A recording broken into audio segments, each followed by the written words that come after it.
चीन में कोरोना के मामले तेजी से बढ़ रहे हैं। हालात चीन में खराब हैं, लोग मर रहे हैं और चीन की सरकार कोरोना के आगे असहाय नजर आ रही है। इधर चीन में बढ़ते कोरोना के मामलों में भारत सरकार सतर्क हो गई है।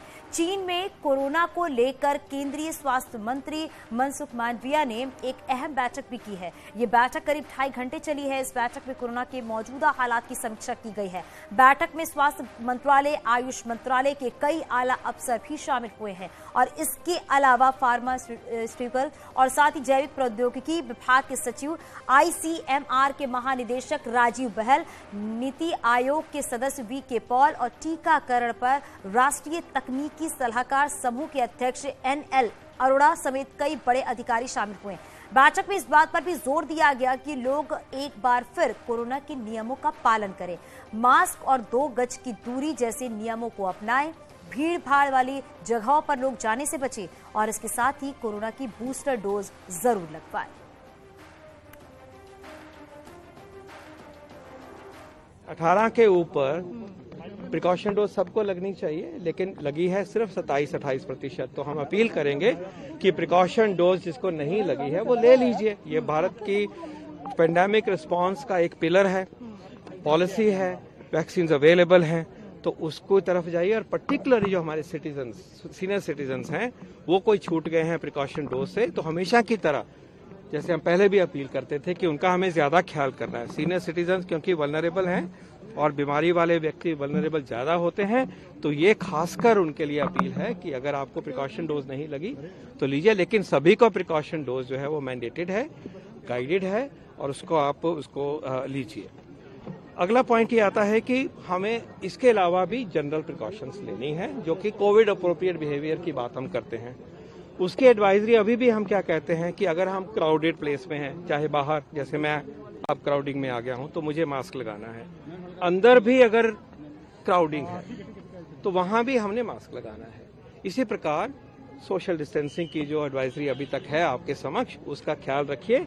And again there those with comorbidities, those with a particular age, senior citizen, उनके लिए ये और भी जरूरी है। और ये हमें अपनी नॉर्मल लाइफ को लीड करते हुए, नॉर्मल काम करते हुए इनका ये प्रिकॉशन हमें लेनी है, ताकि हम अपने आप को भी बचाएं और जो ट्रांसमिशन होती है वायरस की, उसकी चेन भी, जो भी चल रहा है, जितना भी चल रहा है, वो ट्रांसमिशन की चेन रुकने में हम सबको मदद, क्योंकि ये तो यूनिवर्सल वैक्सीन है। चीन में हाहाकार मचने के बाद और BF.7 जो वेरिएंट है उसके प्रकोप के बाद निर्माण भवन में 2.5 घंटे तक एक अहम बैठक हुई और इस अहम बैठक में यही बात हुई कि हम लोग जो हैं वो पूरी तरीके से तैयार हैं और अब जो सर्विलेंस है उसको बढ़ाना है और जो पहले से पॉलिसी जो है वो जारी है वो वैसे ही रहेंगी। लोग जो हैं वो मास्क लगाएं, क्योंकि अभी नए साल का जो वक्त है वो करीब आ रहा है, फेस्टिव सीजन है और लोग उसी तरीके से जो है वो मिलेंगे, भीड़ भाड़ में जाएंगे। तो लोगों को अब समझना होगा कि वो मास्क लगाएं और जिस वेरिएंट का प्रकोप हर जगह छा रहा है वो वेरिएंट पहले से ही भारत में जो है वो पाया गया है, तो उसी को लेकर साफ तौर पर ये कहा गया और इस मीटिंग में जो है वो समीक्षा हुई। इस मीटिंग में स्वास्थ्य मंत्रालय, आयुष मंत्रालय, नीति आयोग के प्रतिनिधि सब मौजूद थे और नीति आयोग के जो प्रतिनिधि हैं VK पॉल, उनका साफ कहना है कि लोग अगर ये महसूस करते हैं कि उनको खांसी, नजला, जुकाम है तो वो टेस्ट कराएं और जितना वो टेस्ट कराएंगे और उसके बाद जो है उनकी सीक्वेंसिंग हो तो जिससे पता चलेगा कि ये वेरिएंट क्या है। वहीं साफ तौर पर केंद्रीय स्वास्थ्य मंत्री मनसुख मांडविया का कहना है कि हम पूरी तरीके से तैयार हैं और भारत जो है एक बेहतर स्थिति पर है। अगर इसी तरीके की जागरूकता रहती है तो कोई भी खतरा जो है वो यहाँ तक नहीं आएगा। तो कैमरामैन सोनू के साथ फराह खान, न्यूज़ 18 दिल्ली। कोरोना को लेकर यूपी में बढ़ी सतर्कता, डिप्टी सीएम ब्रजेश पाठक ने जरूरी दिशा निर्देश भी दिए हैं। विदेश से लौटे यात्रियों की जांच करें। डिप्टी सीएम ब्रजेश पाठक ने कहा है पॉजिटिव केस की जीनोम सीक्वेंसिंग कराई जाए, एयरपोर्ट पर सतर्कता बढ़ाई जाए, ये भी कहा गया है ब्रजेश पाठक की तरफ से, क्योंकि चीन में जो हालात नजर आ रहे हैं उसके बाद सतर्कता बेहद जरूरी है। सीएम है, उनसे हम बात करें सर। जिस तरह से कोविड के मामले आ रहे हैं सर, क्या हम पूरी तरह से सतर्क हैं और एक कोविड का प्रोटोकॉल हमने जारी किया है। सभी मुख्य चिकित्सा अधिकारियों को, जिलाधिकारियों को निर्देश दिए भीड़ भाड़ वाले इलाकों पर और रेलवे स्टेशन, हवाई अड्डे और बस स्टेशन पर सतर्कता बरतें। सिनेमा हॉल, स्कूल कॉलेज जहाँ भीड़ भाड़ वाले इलाके हैं, हर स्थिति में हम कोविड प्रोटोकॉल का पालन करेंगे और जो संदिग्ध मरीज हैं उनकी जाँच करेंगे और विदेश यात्रा करके आए लोगों को भी जाँच करेंगे। हाँ सर, इसके साथ साथ बात टेस्टिंग बढ़ाने की जो टेस्टिंग भी बढ़ा रहे हैं। सर, एक आखिरी सवाल जानना चाहूंगा, भारत जोड़ो यात्रा को लेकर के भी कॉल किया है पार्टी का कोई मतलब बहुत धन्यवाद। विनीत कुमार, न्यूज़ 18 दिल्ली। कोरोना को लेकर केंद्रीय स्वास्थ्य मंत्री ने बैठक की है, वहीं कोरोना को लेकर सियासत भी शुरू हो गई है। केंद्रीय मंत्री अनुराग ठाकुर ने राहुल गांधी पर निशाना साधा है। अनुराग ठाकुर ने कहा कि राहुल की भारत जोड़ो यात्रा के दौरान कोरोना के नियमों का पालन नहीं हो रहा है। इसके साथ ही बीजेपी सांसद मनोज तिवारी ने भी कांग्रेस पर निशाना साधा है। सवाल ये खड़ा होता है, क्या एक परिवार सब प्रोटोकॉल से ऊपर है? ये तो मैं मान सकता हूं कि आज भी गांधी परिवार में कांग्रेस के राष्ट्रीय अध्यक्ष को ज्यादा एक परिवार को मान्यता मिलती है, लेकिन देश का प्रोटोकॉल, कोविड का प्रोटोकॉल तो उनको फॉलो करना पड़ेगा। आखिर क्या कारण है कि आज भी एक पार्टी, एक राजनीतिक दल एक परिवार तक अपने आप को सीमित रखता है और उसके लिए सारे प्रोटोकॉल तोड़ने के लिए?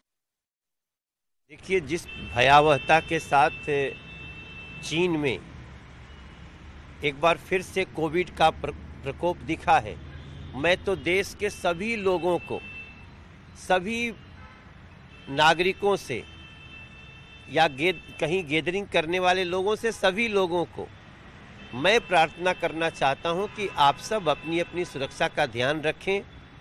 हमें ये नहीं समझना है कि कोविड वापस चला गया, भारत ने उसको हरा दिया तो दोबारा कुछ नहीं असर हो सकता। हमें सतर्क रहना है और इस सतर्कता में उठाया गया हर कदम स्वागत योग्य है। लेकिन सर, कांग्रेस इसको लेकर कह रही है कि जो बीजेपी है वो कांग्रेस की भारत जोड़ो यात्रा से बौखलाई हुई है, इसीलिए उसे स्थगित करने की बात कर रही है। नहीं, हम विपक्ष को भी सुरक्षित रखने की सलाह देते हैं। तो अगर इस सलाह को समझते हैं कि उनका नुकसान है, तो हम तो अब तो आने वाले समय में याद रहेगा ना कि हम सबको सतर्क कर रहे हैं। सरकार सतर्क कर रही है और याद रखिए कि इसमें ऐसे ही उलूल जुलूल पहले भी कांग्रेस बयान देती रही थी, पहले भी वो वैक्सीन नष्ट करती रही थी, पहले भी वो कोरोना के सतर्कताओं को लेकर के वो उदासीन और मखौल उड़ाती रही थी और उसका कैसा विभत्स रूप हमने देखा। इसलिए कोरोना को हल्के में न लिया जाए।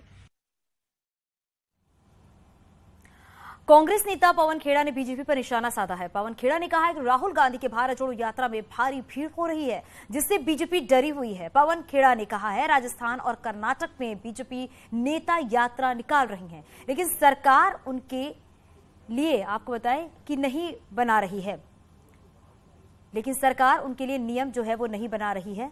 ये बातें सामने आई हैं।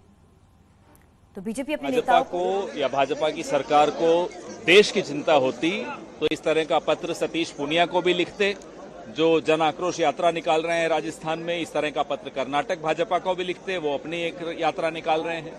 और मास्क कंपलसरी करते हवाई यात्रा में, सार्वजनिक स्थानों पे, वो सब नहीं कर रहे, सिर्फ राहुल गांधी को चिट्ठी लिख रहे हैं। तो मंशा स्पष्ट है, उन्हें देश की चिंता नहीं है, उन्हें भारत जोड़ो यात्रा से जो उत्पन्न स्थिति है उससे चिंता है। वो परेशान हो रहे हैं, इतनी भीड़ क्यों आ रही है। मैं मानता हूं जन आक्रोश यात्रा में इतनी भीड़ नहीं आ रही होगी, मानता हूं, क्या जानता हूं कि नहीं आ रही, लेकिन सरकार को चाहिए कि नियम बनाए, उसका कड़ाई से पालन हम सब करेंगे। आप नियम। एम्स के पूर्व डायरेक्टर एमसी मिश्रा का कहना है कि चीन में कोरोना के बढ़ते मामलों को देखते हुए सतर्क रहने की जरूरत है, कोरोना के नियमों का पालन करें। पर्टिकुलरली खास तौर से हाल के दिनों में वहां पे बहुत सारे संक्रमण के रोगी देखे गए हैं। अस्पतालों में भर्ती की प्रक्रिया भी बढ़ी है और कुछ मृत्यु भी वहां से, उसके भी समाचार आए हैं। हालांकि चीन की किसी भी समाचार को हम नहीं फेस वैल्यू पे नहीं ले सकते, क्योंकि वहां से चीजें छन छन के आती हैं। वहां पे क्रेडिबल इंफॉर्मेशन नहीं है। और WHO क्यों इस पर खामोश है, चुप्पी साधे हुए है, ये भी एक समझने की बात है। तो जो आपके प्रश्न है कि ये ओमिक्रॉन का BA.5.2 या BF.7 वेरिएंट है, तो देखिए वेरिएंट कोई भी हो, बिल्कुल हो सकते हैं, और यही वेरिएंट वहां ओमिक्रॉन ही चल रहा है अभी। और जैसे ओमिक्रॉन की हमारे यहाँ पिछले दिसंबर, जनवरी, फरवरी, मार्च तक ओमिक्रॉन की वेव चली थी, और उसके बाद भी जो कोविड के संक्रमण हुए हैं भारत में और दुनिया में, वो ओमिक्रॉन के थे, बहुत ज्यादा फैला, लेकिन उससे जो रोग हुआ कोविड का वो बहुत ज्यादा क्रिया भी नहीं बढ़ी थी। भारत हम एक एडवांटेजियस पोजीशन पे इसलिए है कि हमारे यहाँ जो टीकाकरण है वो काफी उसका पेनिट्रेशन हुआ है, और बहुत हमारी जो जनसंख्या है इसके दायरे में आ गई है। फिर लोगों को ओमिक्रॉन भी हुआ और दूसरे वेरिएंट से भी संक्रमण हुआ, उससे भी जो लाभ मिला है हर्ड इम्यूनिटी का, वो भी हमको उसने भी हमको बचाया है। लेकिन हमको सतर्क अवश्य फिर से हो जाना चाहिए। जो एक ये चलन हो गया है कि अब मास्क लोग त्याग रहे हैं, तो फिर से हम कहेंगे कि मास्क का प्रयोग फिर से शुरू कर दें लोग, और अनावश्यक यात्रा न करें, चाहे मेट्रो में, चाहे बसेस में, चाहे हवाई यात्रा, चाहे बस यात्रा। और अपना जो बचाव के जो उपाय हम पहले कहते थे, दूरी बना के रखना, मास्क का प्रयोग, हाथ धोना, हैंड हाइजीन जिसको बोलते हैं, तो मैं समझता हूं कि अगर हम लोग ये करते रहेंगे, और जिन लोगों ने भी बूस्टर डोज नहीं लिया है कोविड का, वो लोग बूस्टर डोज ले लें। चीन में कोरोना से कोहराम मचा हुआ है। चीन के कई शहरों में कोरोना के मामलों में तेजी से इजाफा हो रहा है। अस्पतालों में मरीजों की लाइन लगी हुई है और कोरोना से लोगों की मौत लगातार हो रही है। हालात इतने बिगड़ गए हैं कि कब्रिस्तान के बाहर लाइन लगी दिखी हुई है, और दूसरी ओर लोग दवाओं का स्टॉक जमा कर रहे हैं, जिसकी वजह से दवाओं की भी किल्लत हो गई है। ये 5 तस्वीर आप देख रहे हैं। कोरोना का कहर जारी है। कोरोना के केस लगातार बढ़ रहे हैं, मरीजों की कतार भी देखने को मिल रही है, कब्रिस्तान में लाइन लगी हुई है, और दवाओं की किल्लत से जो स्थानीय लोग हैं वहां के, वो भी काफी परेशान हो रहे हैं। और जिस तरीके से चीन में कोरोना के देखते हुए हालात हैं, उसकी वजह से भारत में भी अलर्ट जारी कर दिया गया है। कोरोना का जनक चीन आज परेशान है। एक तरफ जहां पूरी दुनिया से कोरोना खत्म हो गया है, वहीं पूरा चीन कोरोना से परेशान है। चीन के करीब सभी बड़े शहरों में सड़कों पर सन्नाटा है। 7 दिसंबर के बाद से चीन ने कोविड से मौत के आंकड़े देने बंद कर दिए हैं। जब से चीन ने कोविड में जीरो पॉलिसी में बदलाव किया है, उसके बाद से वहां कोविड केस की संख्या लगातार बढ़ रही है। बीजिंग समेत दूसरे शहरों में अस्पतालों में कोरोना संक्रमित मरीजों की संख्या लगातार बढ़ रही है। इसके चलते वहां मौजूद अस्पतालों को काफी संघर्ष करना पड़ रहा है। कोरोना से संक्रमित मरीजों की संख्या बढ़ने की वजह से वहां स्वास्थ्य सुविधाओं पर बुरा प्रभाव पड़ा है। इस बीच चीन के सबसे बड़े शहर शंघाई ने अपने ज्यादातर स्कूलों में ऑनलाइन क्लास देने का ऑर्डर जारी किया है। चीन में कोरोना के शिकार ज्यादातर बूढ़े और प्रेग्नेंट औरतें हैं। हालात को देखते हुए सरकार एक बार फिर देश में लॉकडाउन लगाने पर विचार कर रही है।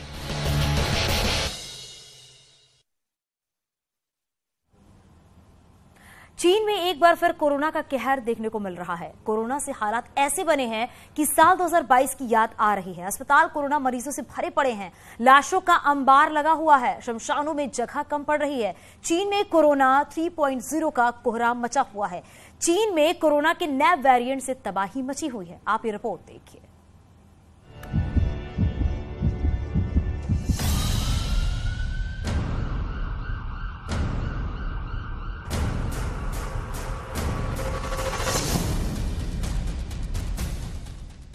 चीन में कोरोना का महाविस्फोट, डेडली वायरस ने मचाया तांडव। चीन में कोरोना की बेकाबू रफ्तार, हर 2 घंटे में 2 गुना प्रहार। अस्पतालों में लगा लाशों का अंबार, शमशानों में मची चीत्कार।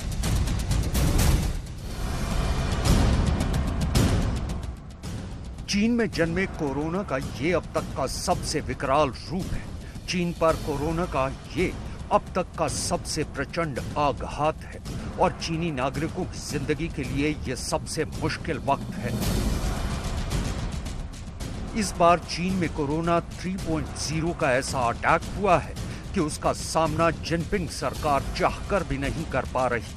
अस्पतालों में बेड खत्म हो गए हैं, दवाखानों में दवाइयां खत्म हो गई हैं और जिन्हें वक्त पर इलाज नहीं मिल रहा उनकी जिंदगी खत्म हो रही है।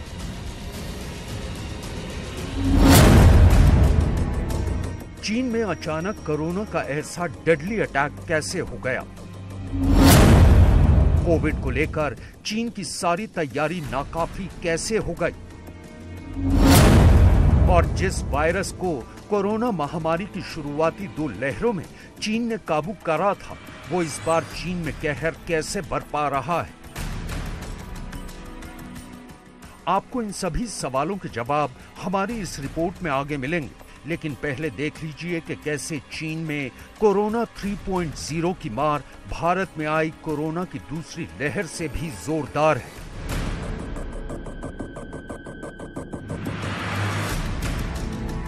चीन में इस बार कोरोना का संक्रमण इतनी तेजी से फैला कि हेल्थ डिपार्टमेंट की सारी व्यवस्था चरमरा गई। सबसे पहले चीन के अस्पतालों की तस्वीर देखी।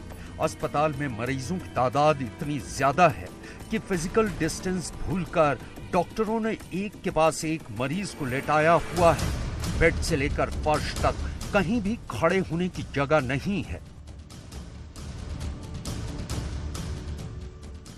अब जरा चीन के एक दूसरे अस्पताल की तस्वीर देखिए। यहाँ इलाज कराने आया मरीज तेज बुखार की वजह से बेहोश होकर फर्श पर गिरा पड़ा है, लेकिन वहां खड़े लोगों में से ना कोई उसकी मदद के लिए आया, ना ही अस्पताल का कोई कर्मचारी उसे रेस्क्यू करने आया।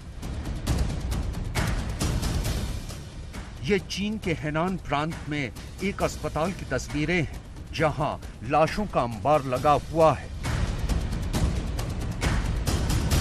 चीन के बीजिंग में भी जिंदगी थम सी गई है। यहाँ के अस्पतालों में भी लाशें ही लाशें नजर आ रही हैं। अस्पतालों में कोरोना से मचे हाहाकार की तस्वीरें तो देख ली आपने। अब जरा बीजिंग के सबसे बड़े बाबा ओशन फ्यूनरल हाउस की तस्वीरें देख लीजिए। यहाँ फ्यूनरल के लिए 20 दिनों की वेटिंग चल रही है। कम से कम 2000 लाशें फ्यूनरल के बाद किसी नई लाश का नंबर लग रहा है। अपनों के फ्यूनरल का इंतजार में लोग फ्यूनरल हाउस के बाहर गाड़ियों में इंतजार कर रहे हैं। पूर्वी चीन में कोरोना के संक्रमण से हालात बहुत बदतर हो चुके हैं। यहाँ के प्रांतों के किसी भी अस्पताल में एक बेड भी खाली नहीं है। सभी अस्पतालों में ओपीडी सेवाएं बंद कर दी गई हैं। लिहाजा प्राइवेट क्लिनिक्स पर बुखार से पीड़ित मरीजों की लंबी लंबी कतारें देखने को मिल रही हैं।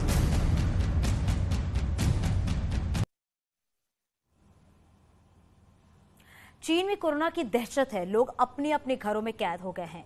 लोग तब तक घर से बाहर नहीं निकल रहे जब तक कि उन्हें बाहर जाने की बहुत ज्यादा जरूरत ना पड़े। लोग कोरोना से बचाव को लेकर तरह तरह की तरकीब भी अपना रहे हैं। आप इस रिपोर्ट में देखिए।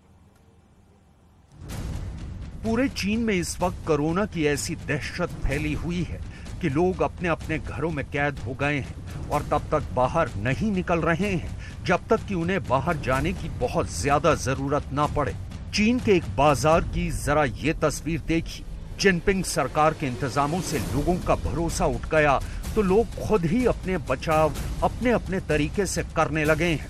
बाजार में एक शख्स पॉलिथीन के प्रोटेक्शन कवर में अपने साथ एक महिला को लेकर शॉपिंग करने निकला है।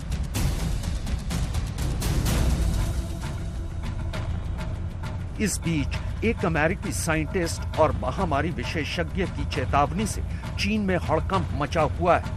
एरिक पेगलडिंग नाम के महामारी विशेषज्ञ ने कोरोना पर बड़ी चेतावनी देते हुए कहा कि अगले 90 दिनों में चीन की करीब 60% आबादी और दुनिया के 10% लोग कोरोना से संक्रमित होंगे। इस दौरान कोरोना वायरस करीब 10 लाख लोगों की जिंदगी खत्म कर देगा।